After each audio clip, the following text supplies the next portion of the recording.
Mother's Day is, I think, is very special to each one of us, right?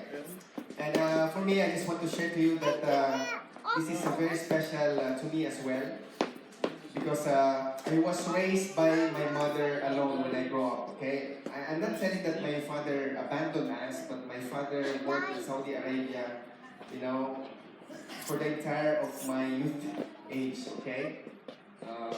He started working in Saudi Arabia when I was 5, and he stopped working right before my graduation.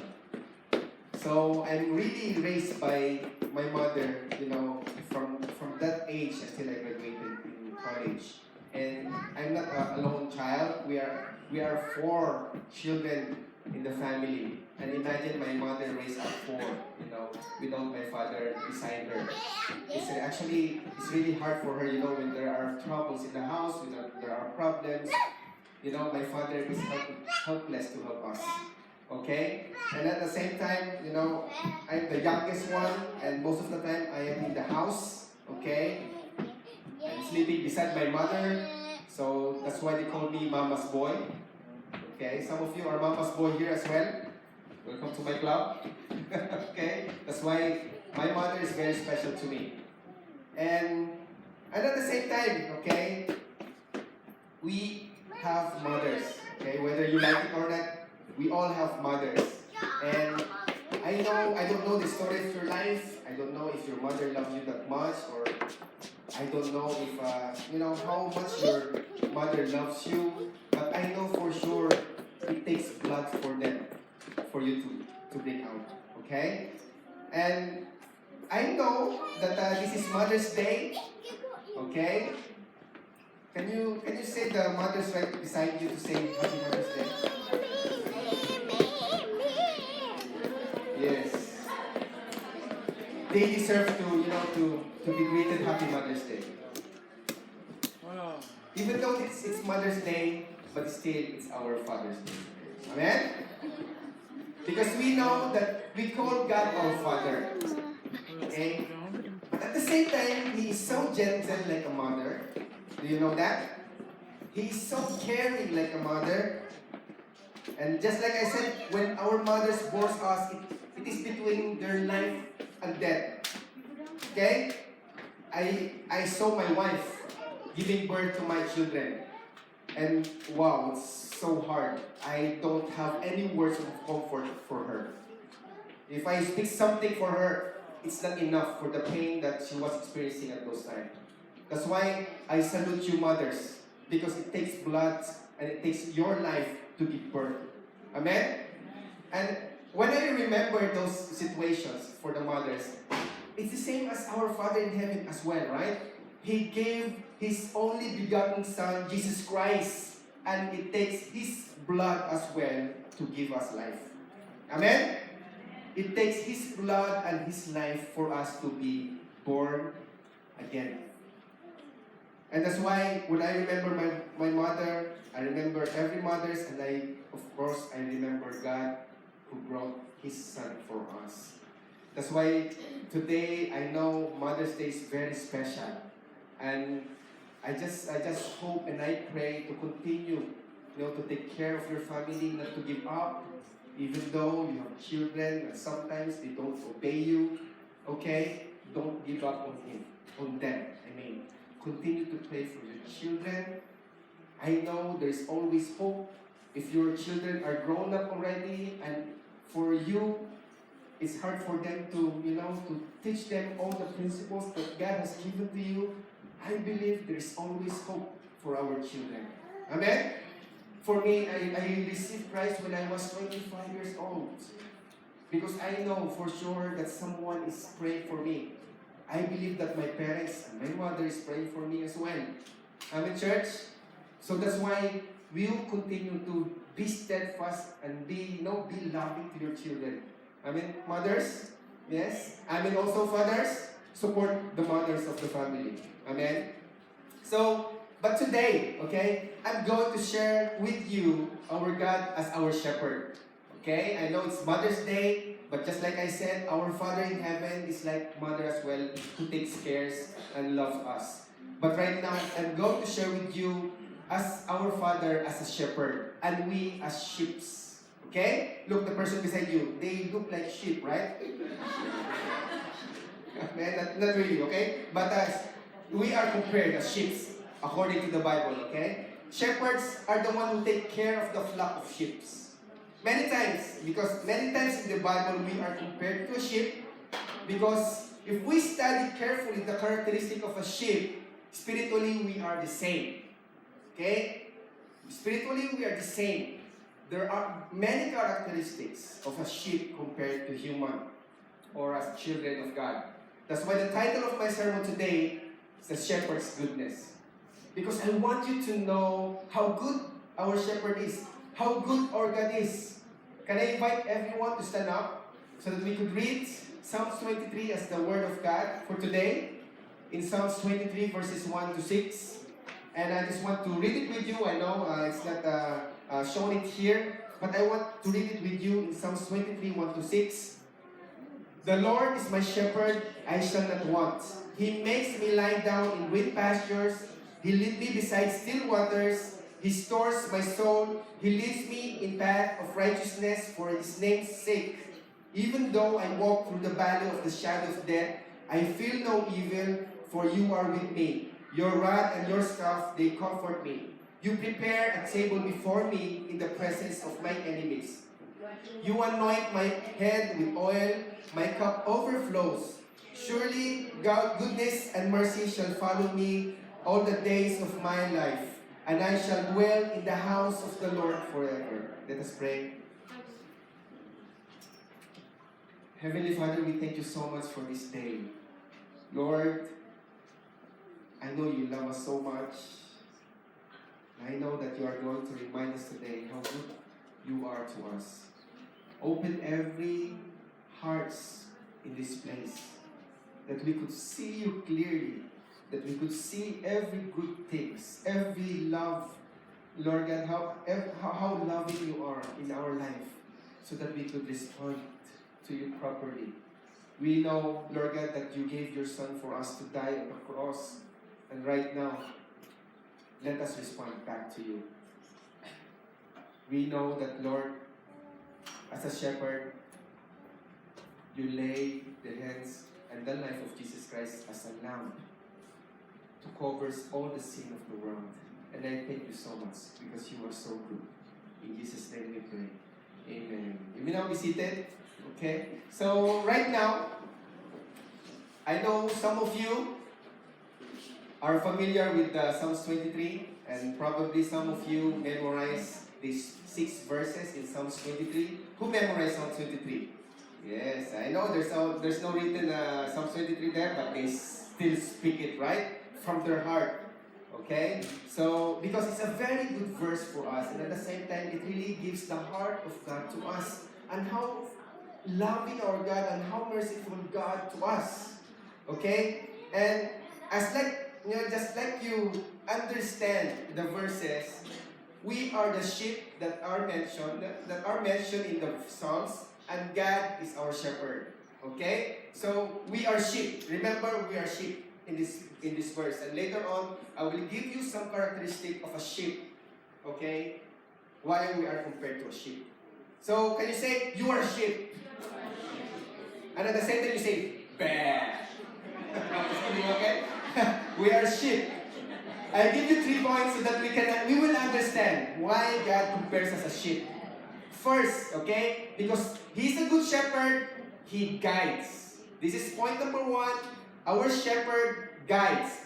I just want to read to you again in verse 1 to 2.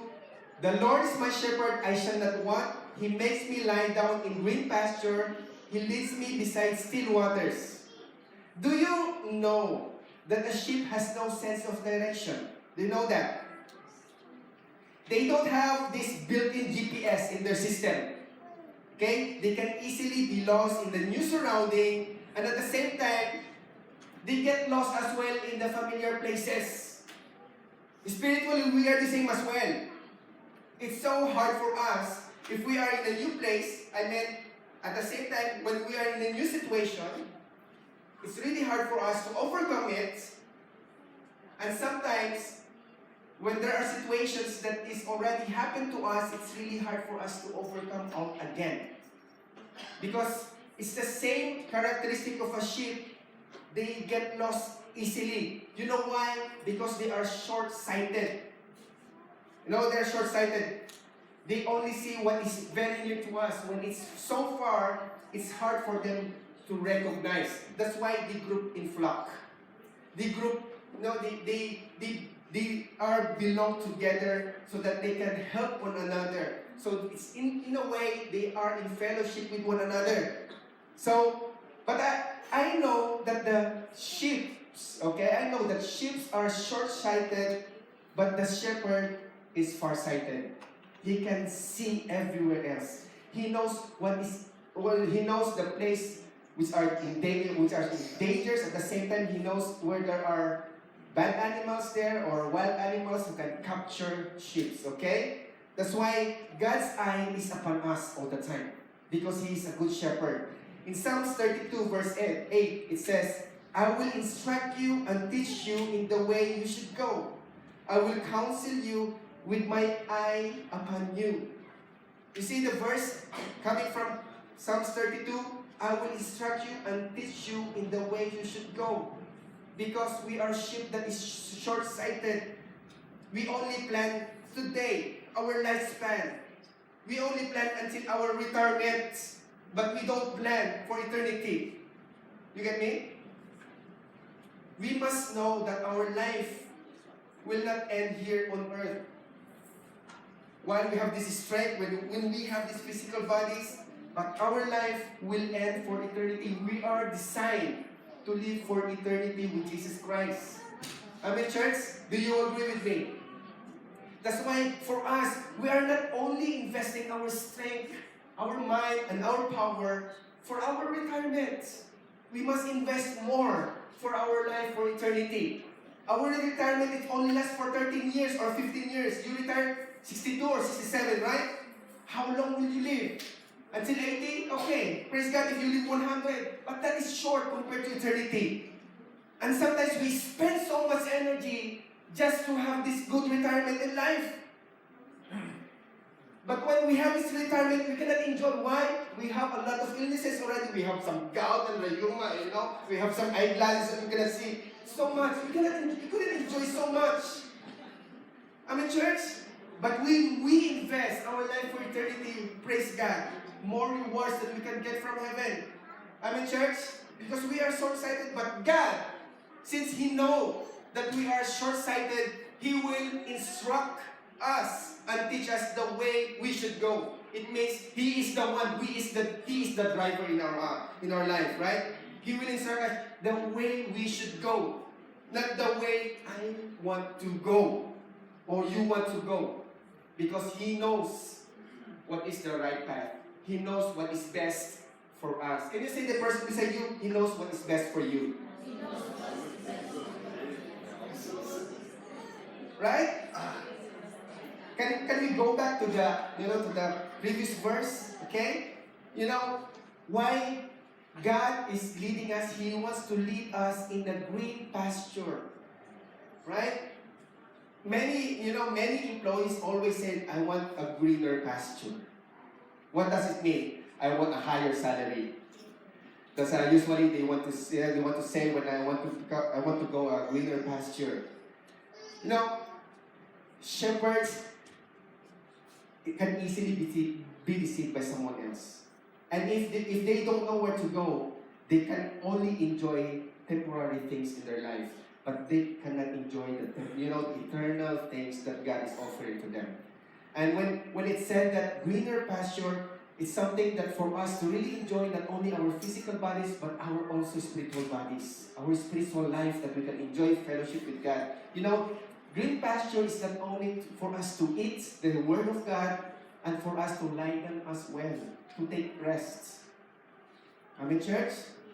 To take rest and to enjoy what God has given to us. To reflect how God good in our life is. And that is the symbolism of green pasture in our life. It's not only the things that we can receive from this world, But actually, it's the things that which can replenish our soul, our life. And this is the great pastor, and he's willing to guide us in that path. Amen, church? And at the same time for you, God is willing to guide you in that path, in that greener pasture, in that green pasture, so that you can enjoy this life with Jesus Christ as well. And another thing is that He leads us into still water. Why still water? Because it's very dangerous when you drink into this very strong current water. The moment the sheep will fall into the strong current water, they might die. Because that is very dangerous. But you see, our Father, our Shepherd, will lead us into still water. Because He doesn't want us to be in danger. He doesn't want us to be in harm. And there's a lot of offers in this world that is so wild that can destroy our life as well. I mean, church, sometimes we want wild things, right? But God is so gentle, so careful to us. He really guides us into somewhere that could really not harm us. A place that He can really, protect us very well. I mean, church, and this is the still water that He is giving to us. And this is the goodness of our Shepherd. He knows that we are not capable of finding all these things. We are not capable of finding all these things. This is still water and green pasture. We are not capable of finding all these things. Who is capable of finding all these things? It's our good Shepherd. It's our God, our Father, who always guides us. And at the same time, it's the Holy Spirit and the Word of God. When we meditate the Word of God, He always guides us to this green pasture and to this still water in our life. He leads us what is necessary to us and what is important to us. Amen, church?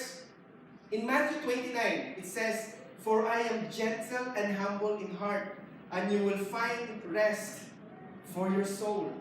As He guides us, He's so gentle. He never shouts. He never shouts.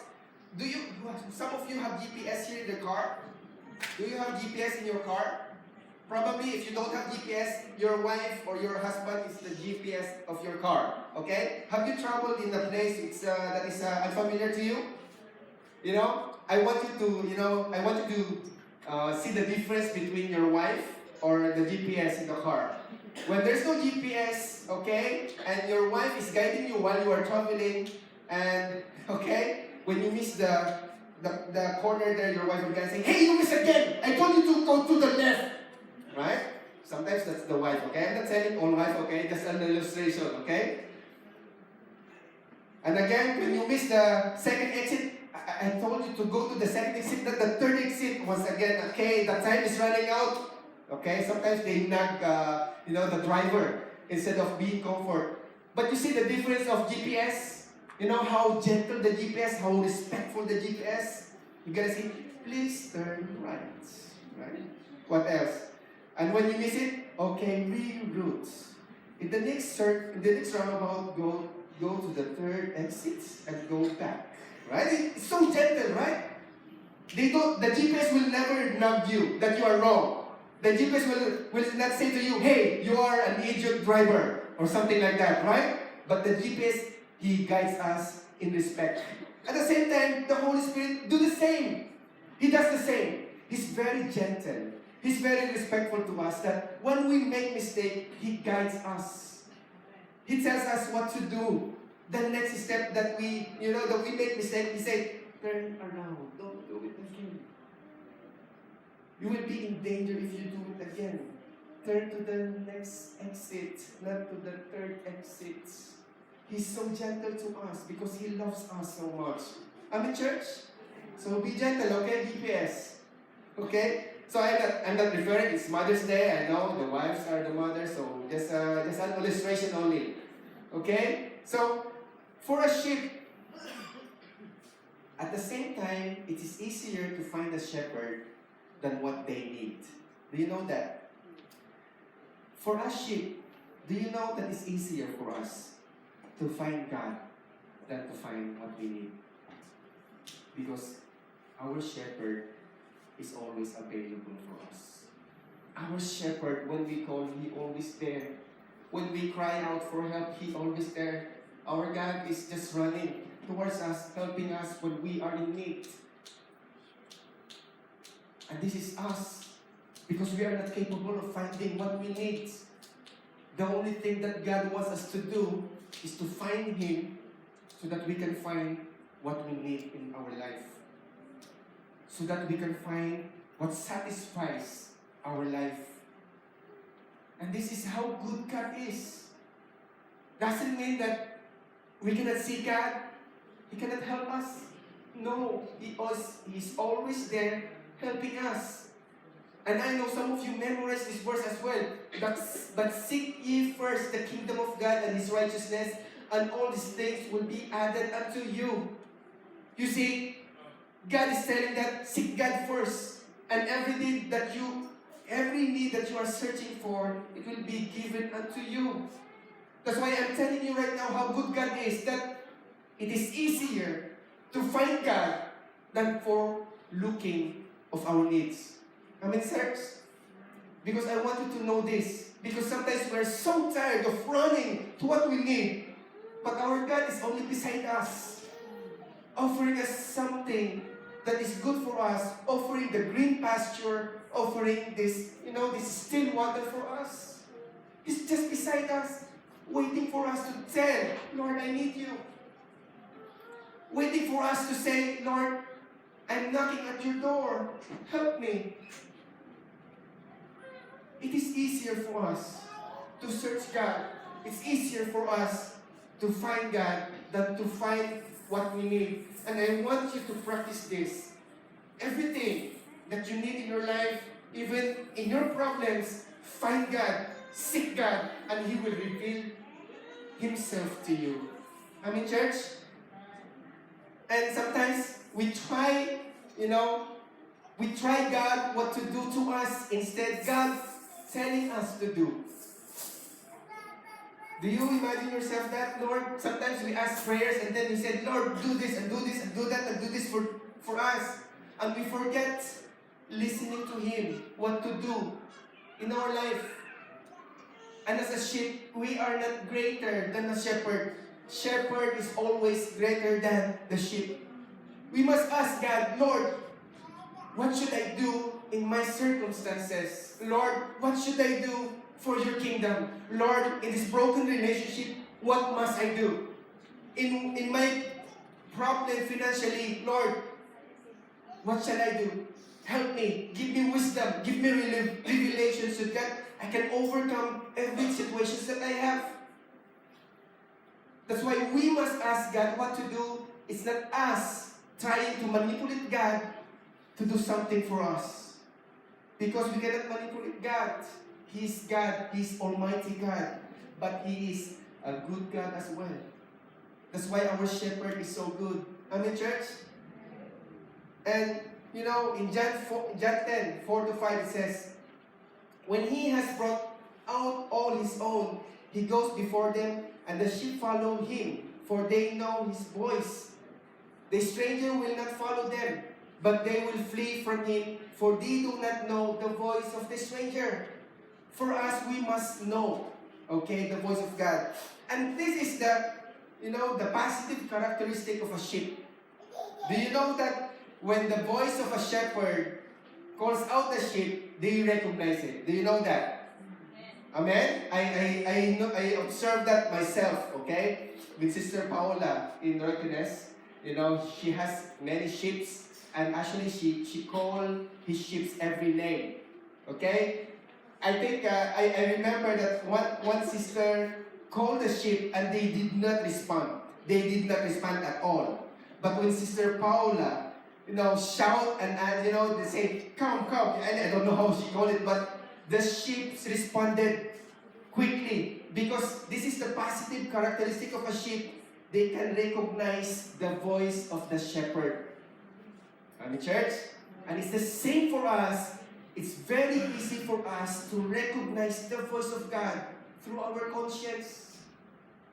That's why when we do mistakes, we can feel it, that this is something bad in what I'm doing right now. Do you understand? And when God is telling us to do so, there is always peace in our life to do it. He's confirming that what you are doing right now is good because God gives us peace. He guides us to His voice. And this is something that we must practice in our life, to always listen to the voice of God. Amen?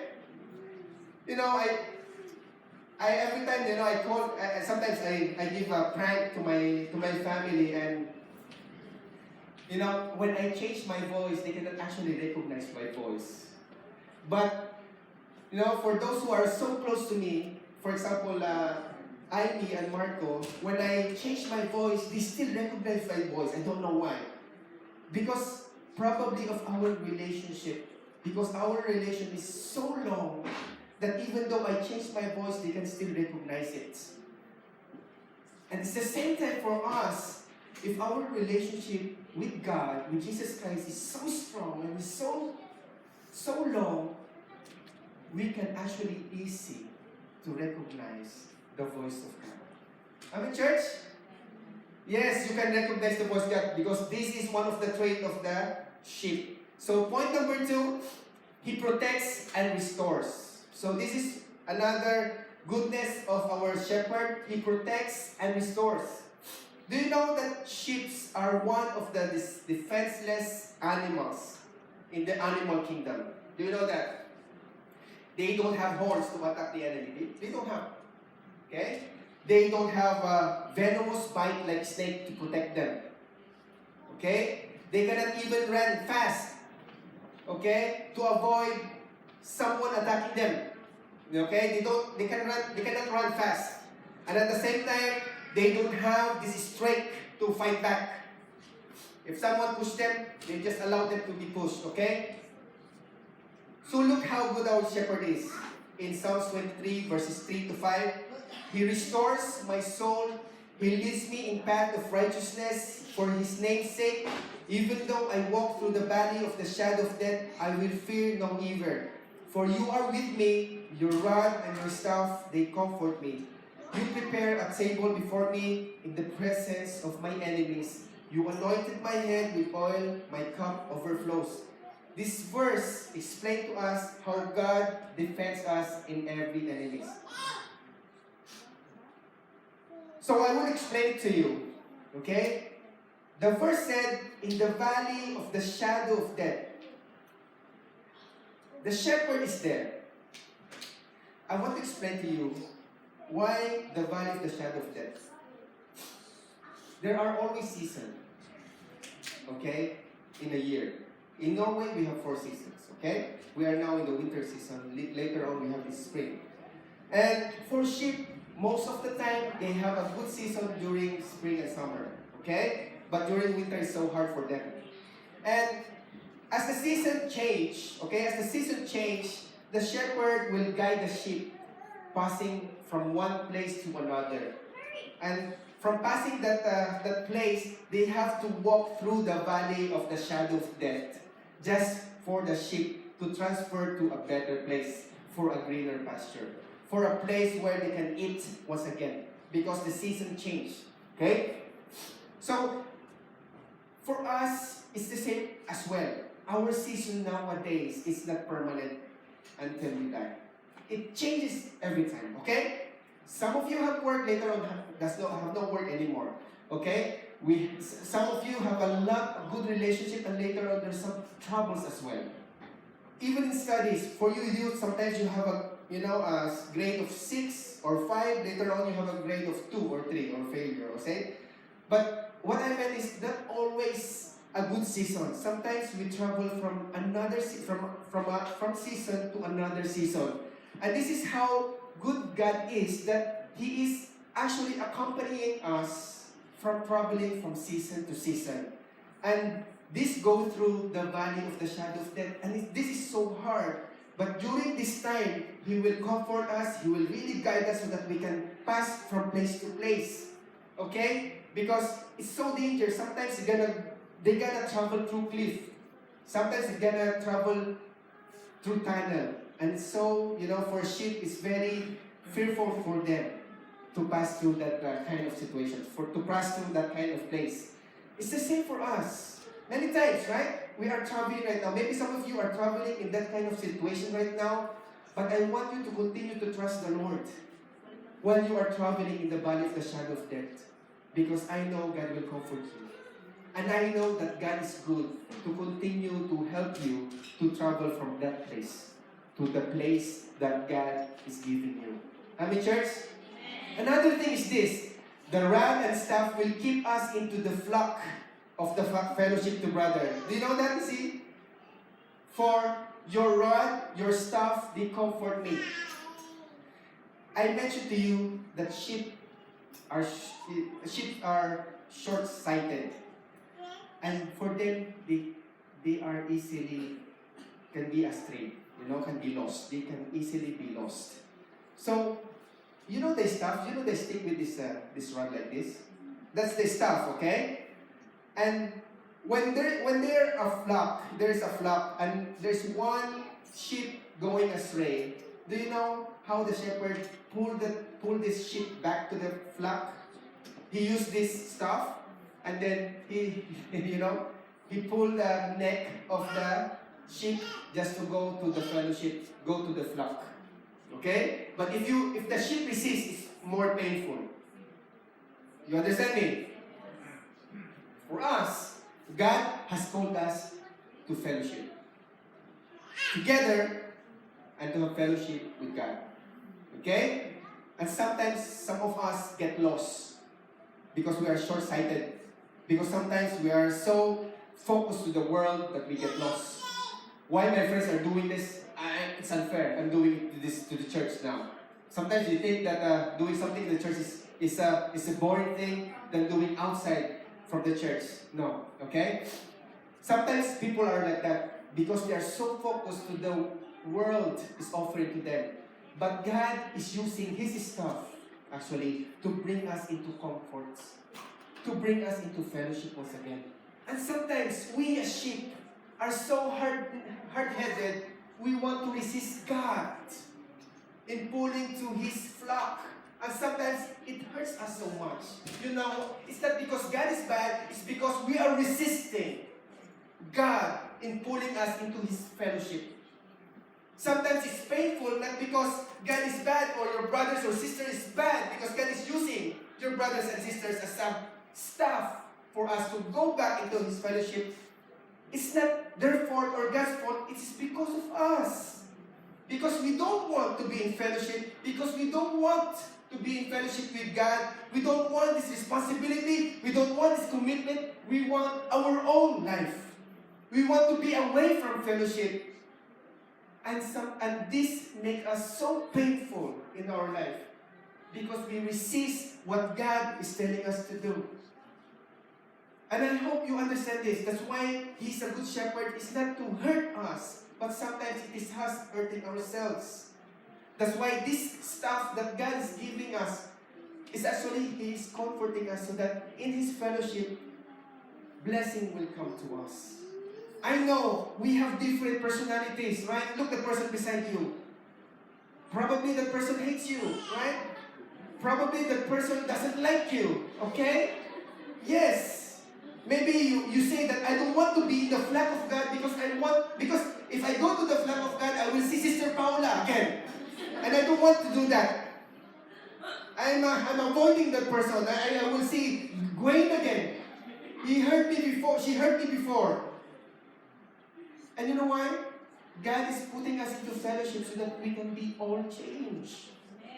Not every one of us will be the same as yesterday or 2 months ago. God is changing us for us to be more loving so that all of us, we can guide one another for the purpose and glory of God.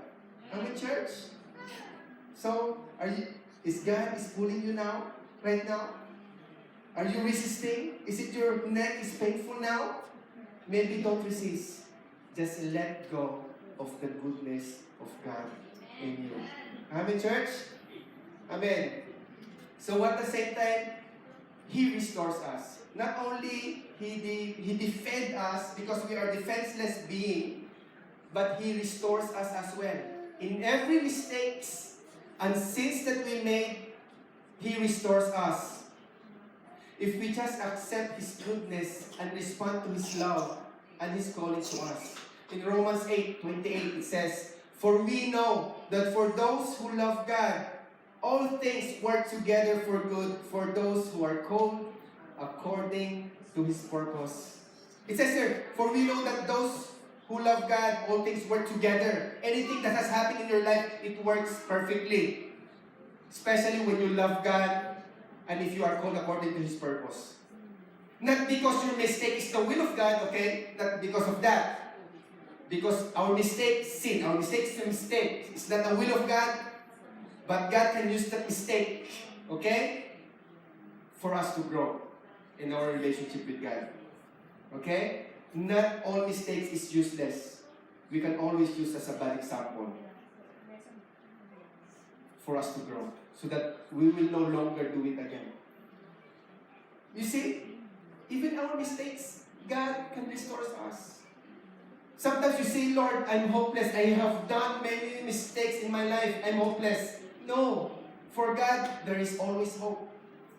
Moses is a murderer.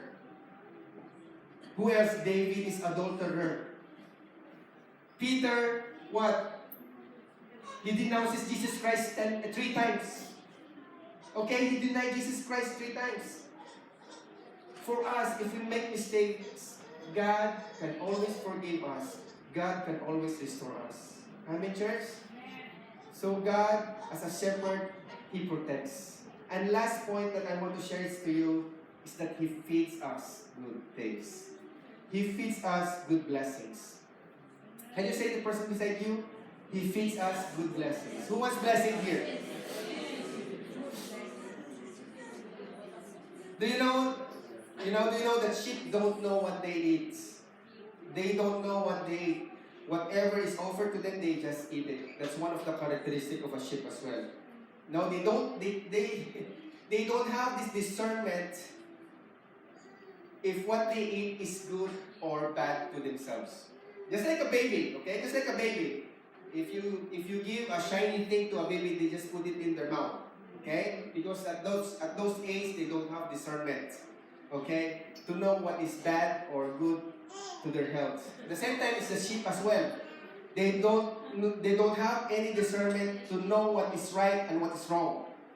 And at the same time, it's the same for us. What we eat spiritually, what we listen spiritually, we just follow someone else. Even it is good or bad. Without consulting the Bible. We just follow someone else. When someone speaks so good, they just follow it. Okay? No matter what age the people is, when they speak and they feel good, they just follow it. Okay? That's why sheep like us has no that good discernment. But the Holy Spirit is helping us all the time to have a good discernment so that we will know what is good and bad into our life. Amen, church? So, because they have this low discernment, actually, sheep are the lowest IQ in the animal kingdom. Dogs are, in a way, higher IQ. You can train a dog to jump. You can train a dog to do something what you like, okay? But a sheep, it's very hard to train them, okay? Because their IQ is very low. That's why, whatever a shepherd give them to eat, they just eat it. And as a reflection into our life, okay? Sometimes, whatever our classmates, especially our classmates, okay, youth, okay, I want to speak to you. Sometimes we have no discernment at all that when your classmate is watching this series and you feel it's good, you want also to watch it, right? Even it's early in the morning until 6 o'clock in the morning, you want to finish that series already, Netflix, right? Do you agree with me? Because you feel it's good, because your classmate is doing it, it's watching also, right? Because sometimes we are like sheep, we have no discernment what is good and bad. We just watch it because everyone does it. Okay? Especially adults also are doing that. Are you watching Netflix as well? Right? I know you're not old-fashioned people, but you watch Netflix as well. And it's the same. We just do something because we feel like doing it. Sometimes We do because we feel it. We don't do because it's the truth. You get what I mean? I want to post this because I feel it. I want to serve God until I feel it to do so. Right? I will submit to my husband when I feel that he's good enough for me. Right? Right? Preach it. Okay? Sometimes, we act because we want a good feeling. I go to the church because I feel so good right now. Because the weather is so good. Okay? Because it's Mother's Day. Yes. And because Christmas, because I feel want to go. Sometimes we are motivated and driven to do something because of our emotion. Not because of the truth. We just eat something, what the world is offering us, without this discernment, if it is from the Bible or not from the Bible. Do you know that Jesus Christ was tempted by Satan as well? Do you know that? What did Satan offer to Jesus Christ? I give you this kingdom if you bow down before me. Right? It's a good thing. Kingdom, wow. You will become king of this world. But what Jesus Christ said, go away from me, Satan. Amen?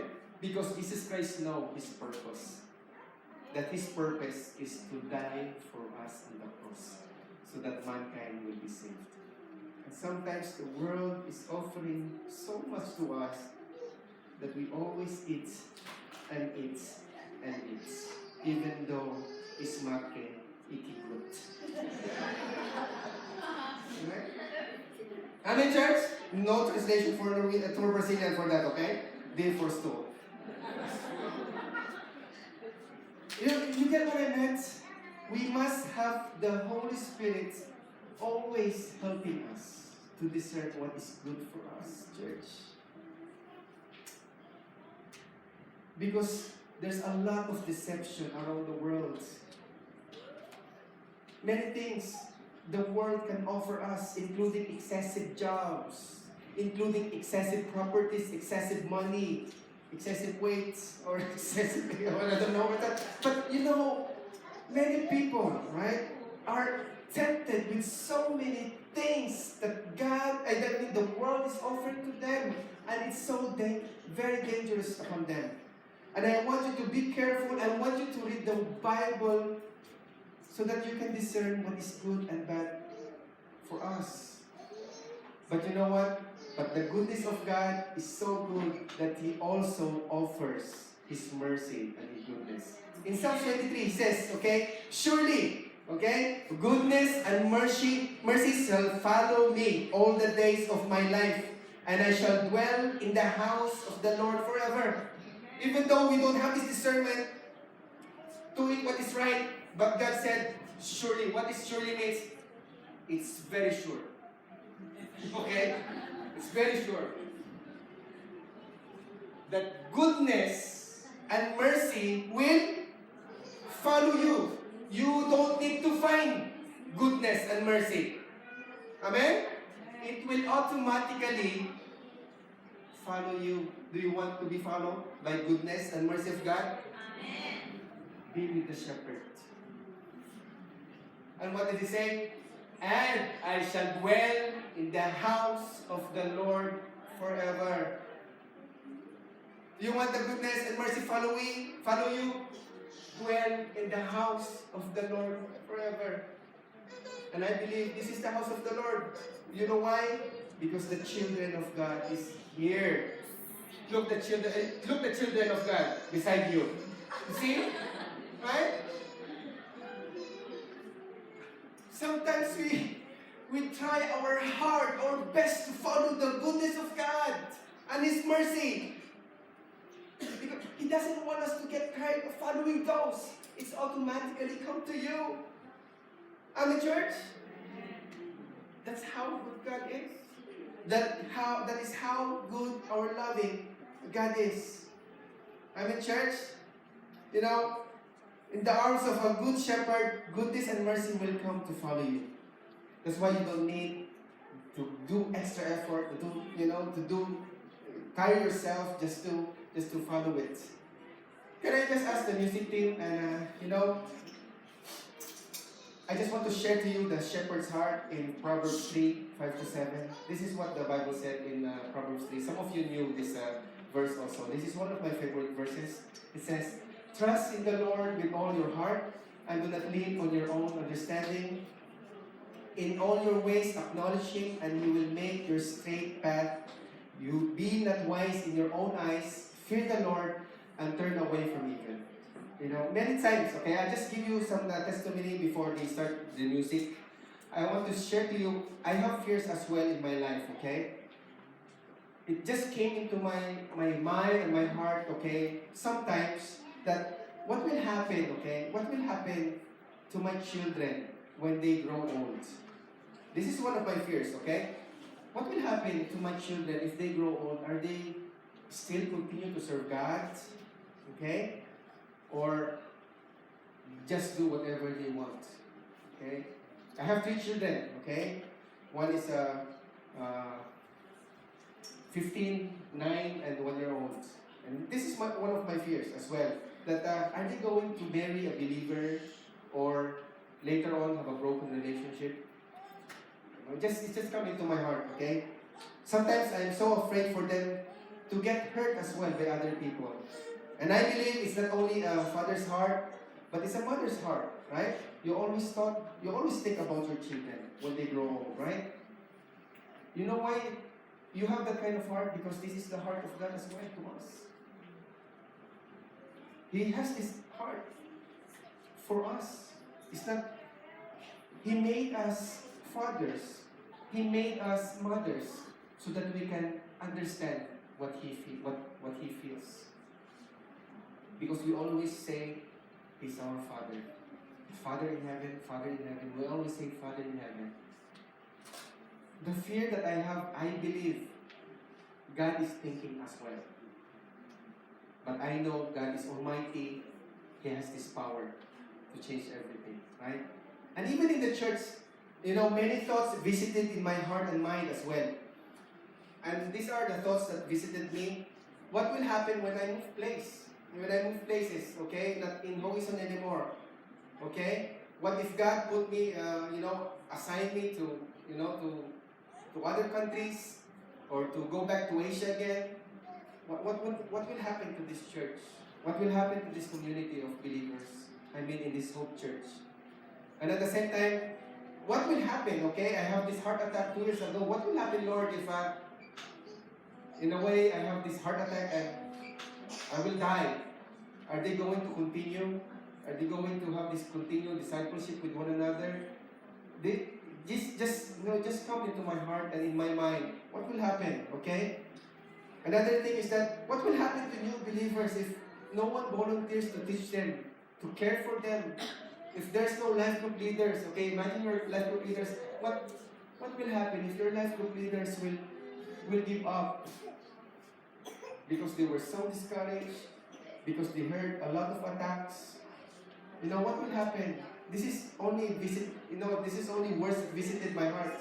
And another thing, what will happen to youth? Okay, for example, they are the next generation leaders of this church.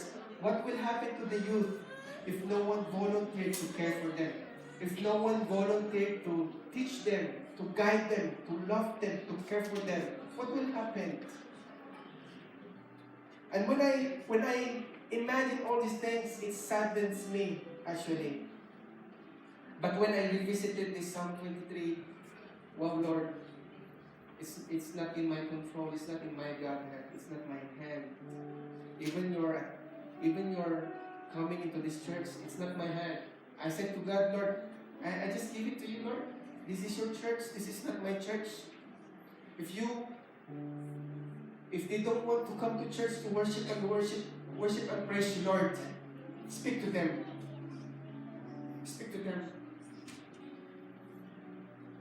My desire is just like God's desire is for each of us to worship God. And I praise God.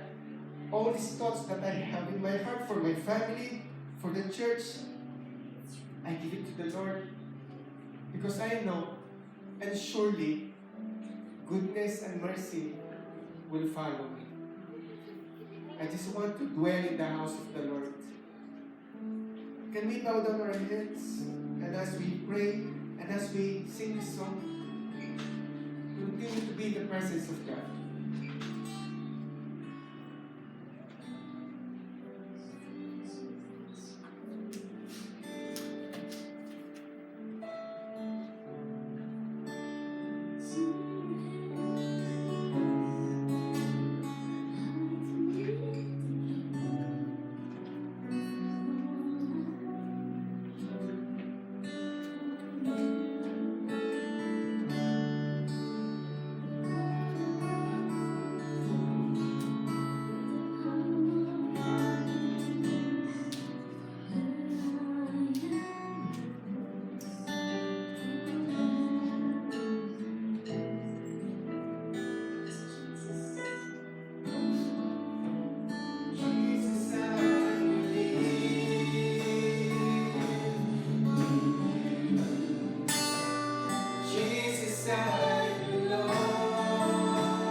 My shepherd, I shall not want.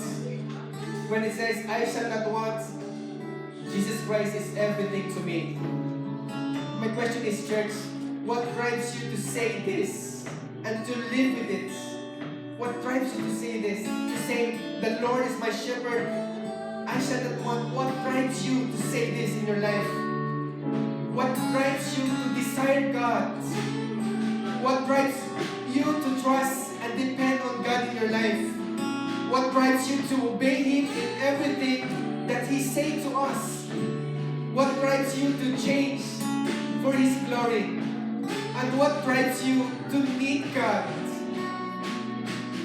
Church, you don't need to feel the love of God to love Him, because God is already a loving God. Yes, we may have a good job right now, good family. This might be a good season for you. What if this season change? Can we say, the Lord is my shepherd, I shall not want? I'm saying this because I want you to see how good God is. I want you to see that no matter what kind of season that we are into, we can still say, the Lord is my shepherd, and I shall not want. And right now, and I believe that He's willing to guide each one of us. He's willing to protect each one of us. And He's willing to bless us if we just make ourselves closer to God. And surely, church, goodness and mercy will come and follow you. And if anyone wants you right now, who wants to receive Jesus Christ as their Lord and Savior, or if anyone here right now who wants to recommit themselves to Christ, I want you to raise your hand and I want to pray for you. If anyone here wants God to be the shepherd of your life, just raise your hand and I want to pray for you. And if you want to recommit, and if you want to say, Lord, I want you to be my shepherd, I want to commit my life to you. I will no longer a sheep that was lost and then being astray. Is anyone here? I want to pray for you. Just raise your hand. Hallelujah. Praise you. Yes. I can see you. Lord, I want to pray for those hands who has been raised, Father God. Lord, continue to be with their life. Continue to be a good shepherd in them. I know you are always good in their life, in our life. The Holy Spirit always guides us. Holy Spirit always convict us what is good and what is right, and change us according to your purpose, Father God. Lord, whatever happened in our life right now, even if it's a bad situation or a good situation, Lord, always teach them to find you, Father God. Because what we need on earth, we can easily find it when we find you first. We thank you once again, Lord. In Jesus' name we pray.